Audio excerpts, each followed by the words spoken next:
আজকের গল্প এই শুধু তোমার দিন, কলমে সরজিৎ ঘোষ, পরিবেশনা দিগন্তরেখা। সকাল সকাল ঘুম থেকে উঠেই অমৃতা দেবী দেখেন বাড়ির পরিবেশটা একেবারেই অন্যরকম। বাড়ির নিচে তলাটা খুব সুন্দর করে সাজানো আছে। চারদিকে লাল নীল কত রং বেরঙের বেলুন। ওপর থেকে নেমে এসে একটু হকচকিয়ে যান অমৃতা দেবী। কিন্তু কার জন্মদিন, কেই বা এসব করেছে? এপাশ ওপাশ তাকিয়ে দেখছে সব কিছু, কিন্তু ব্যাপারটা কিছুতেই বুঝতে পারছে না। সব কিছু স্বপ্ন দেখার মতো মনে হচ্ছে। হঠাৎ করেই পিছন থেকে অমৃতা দেবীর একমাত্র মেয়ে সোহিনী এসে হাতে একটা প্যাকেট ধরিয়ে দিয়ে বলে, মা, তোমার জন্য। কি আছে এতে? তোমার পছন্দের জামদানি শাড়ি। জামদানি শাড়ি? তা এসব কি হচ্ছে বুঝতে পারছি না কিছুই। এই সব বেলুন দিয়ে ঘর সাজানো, এই শাড়ি, আমার তো মাথায় কিছু ঢুকছে না।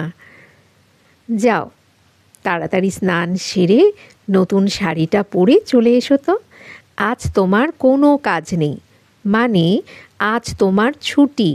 আজকের দিনটা যে তোমার জন্য। আমার দিন মানে? ওসব তুমি এখন বুঝতে পারবে না। যেটা বললাম সেটা আগে করো, তারপর সব তোমাকে বলছি। উফ, তুই না আমাকে পাগল করে দিবি, বলে অমৃতা দেবী শাড়িটা হাতে নিয়ে চলে যান। মাকে এমন একটা সারপ্রাইজ দেবার জন্য কত দিন ধরে অপেক্ষা করেছিল সোহিনী, আর আজ সেটা সম্ভব হয়েছে। কয়েক মাস আগের কথা। সোহিনী তখন সবেমাত্র স্কুলে চাকরিটা পেয়েছে। মাসখানেক পর একদিন রবিবার দুপুরে লাঞ্চ করতে বসে মাকে জিজ্ঞাসা করেছিল সোহিনী, মা, তোমার জন্মদিন কবে? মা বলেছিল, ঠিক মনে নেই, তবে তোমার কবে জন্মদিন সেটা তোমার মনে নেই? এটা হতেই পারে না, সত্যি মনে নেই। ছোটোবেলায় দিদুন তোমার জন্মদিন পালন করতো না? আমাদের কালে ওসব হতো না। আমরা 4 বোন আর 2 ভাই। 4 বোনের কি জন্মদিন পালন সম্ভব? বরং 2 ভাইয়ের জন্মদিন পালন হতো। জন্মদিন বলতে মা একটু পায়েস রান্না করত, তবে আমাদের বাড়িতে মেয়েদের জন্মদিন পালনের রীতি ছিল না। এটা কিন্তু ঠিক করেনি দিদুন। মেয়ে বলে তার জন্মদিন পালন হবে না, এটা ঠিক না। ধুর পাগল মেয়ে, আমাদের সময়ে এই জন্মদিন পালনের রেয়াজ অতটা ছিল না। পড়াশোনা একটু করলেই বিয়ের কথা ভাবতে শুরু করে দিত বাবা মা। তার উপর আবার আমরা 4 বোন। দিদির যেই বিয়ে হয়ে গেল, তারপর থেকেই আমার দেখাশোনা শুরু হয়ে গেল।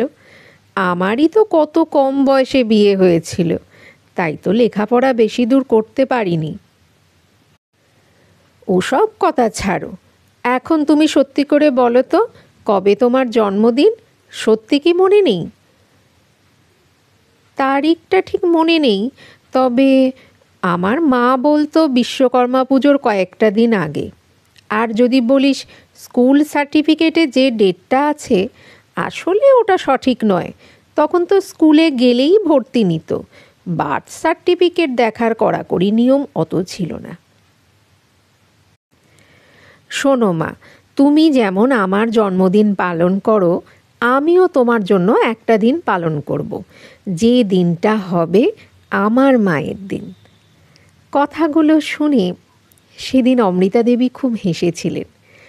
যাই হোক, কথাগুলো মনে করতে করতে টেবিলটা সাজিয়ে নেয় সোহিনী। সত্যি এমন দিনে যদি বাবাকে পাশে পেত, তাহলে জীবনের সবটুকু চাওয়া কানায় কানায় পূর্ণ হয়ে যেত তার। খুব ছোটতেই বাবাকে হারিয়েছে সোহিনী। এদিকে টেবিলের ওপর সাজিয়ে রেখেছে একটা কেক। কেকের ওপরে লেখা, মা, তোমার জন্য।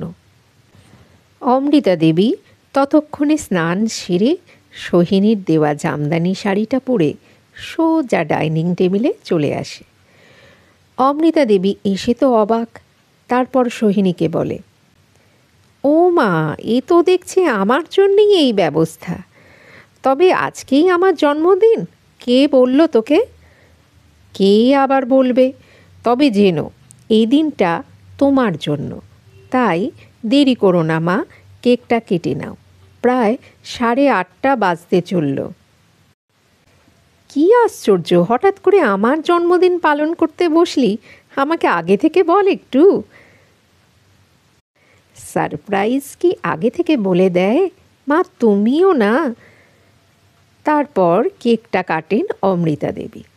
সোহিনীকে খাইয়ে দেয় একটু, সোহিনীও মাকে খাওয়ায়। বহু দিনের প্রতীক্ষার পর আজ এমন শুভ দিনে সোহিনী তার মনের ইচ্ছা পূরণ করতে পেরেছে। এদিকে ঘড়ির কাঁটার দিকে চোখ পড়ে যায় অমৃতা দেবীর। তারপর বলে, দেখেছ, 8:45 হয়ে গেল, এখনো কিচ্ছু রান্না হয়ে উঠল না। তোকে স্কুলে যেতে। মায়ের পুরো কথাটা শেষ করতে না দিয়েই সোহিনী বলে ওঠে, তুমি চিন্তা করো না মা, আমার সব রেডি। কোন ভোর থেকে উঠে এসব করেছি জানো? আজ তোমার পছন্দের সমস্ত খাবার আমি নিজে হাতে বানিয়েছি। এসব কেন করতে গেলি বলতো? তাছাড়া আজ কেন আমার দিন হতে যাবে? আজ তো তোর দিন। আমি তো ভুলেই গেছি যে আজ শিক্ষক দিবস।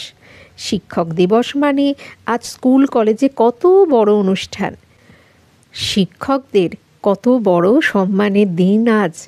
কোথায় নিজে সাজগোজ করে স্কুলে যাবি তা নয় আমার জন্য ব্যস্ত হয়ে পড়লি।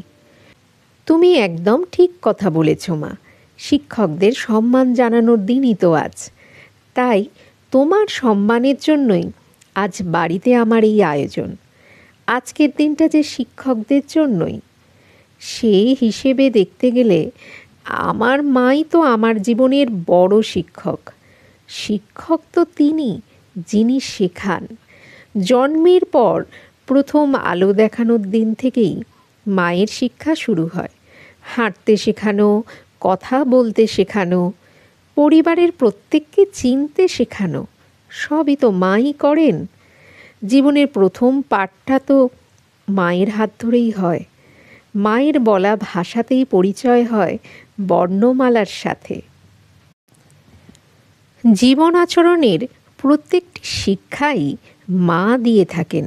শিক্ষকদের প্রতি কিভাবে সম্মান প্রদর্শন করতে হয় সে শিক্ষা তো মাই শিখিয়েছেন। আর বাড়িই হলো প্রত্যেকটা মানুষের প্রথম বিদ্যালয়। আমার শ্রদ্ধেয় সমস্ত শিক্ষকদের প্রতি শ্রদ্ধা রেখেই একটা কথাই বলবো, আমার জীবনে আমার মাই বড় শিক্ষক। আর একটা কথা মা, তোমার জন্মদিনের ডেটটা আমি জানি না। তুমি শুধু বলেছিলে বিশ্বকর্মা পুজোর কয়েকটা দিন আগে। তাই এমন একটা দিন আমি বেছে নিয়েছি যে দিনটা হবে আমার মায়ের জন্মদিন, সেই সঙ্গে জীবনের প্রথম শিক্ষক হিসেবে তোমাকে সম্মান জানানোর দিন। সোহিনীর এমন কথায় অমৃতা দেবী মনে মনে দারুণ খুশি হয়। তারপর সোহিনীকে বুকে জড়িয়ে ধরে বলে, পাগলি মেয়ে আমার। সোহিনী মায়ের পা ছুঁয়ে প্রণাম করে বলে, জানো মা, তবে ডক্টর সর্বপল্লী রাধাকৃষ্ণনের ছাত্রছাত্রীরা তাদের প্রিয় শিক্ষকের জন্মদিন পালনে মেতে উঠেছিলেন।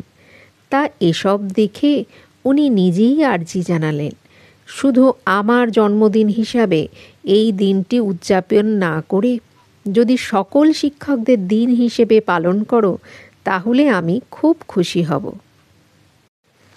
ব্যাস, শিক্ষকদের মনে রেখে এই একটা দিন উৎসর্গ করা হলো তাদের জন্য।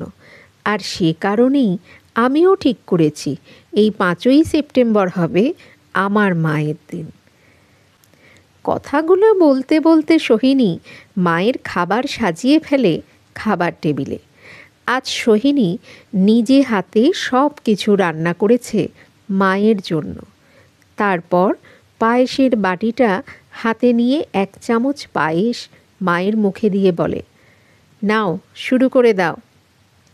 এত সকাল সকাল তা বলে? হ্যাঁ, এত সকাল সকাল, আমাকেও তো স্কুল এবার বেরোতে হবে। তারপর থেকে কত বছর কেটে গেছে। সোহিনী নিজেও এখন মা। সোহিনীরও একটি মাত্র ছেলে, ছেলে এখন ক্লাস 9-এ পড়ে।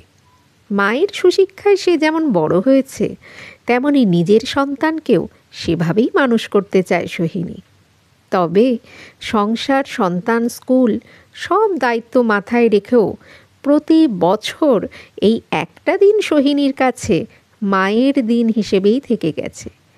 প্রতি বছর এই দিন সকালে জীবনের প্রথম শিক্ষক মাকে সম্মান আর শ্রদ্ধার্ঘ্য নিবেদন করে তবেই স্কুলের পথে পা বাড়ায় সোহিনী।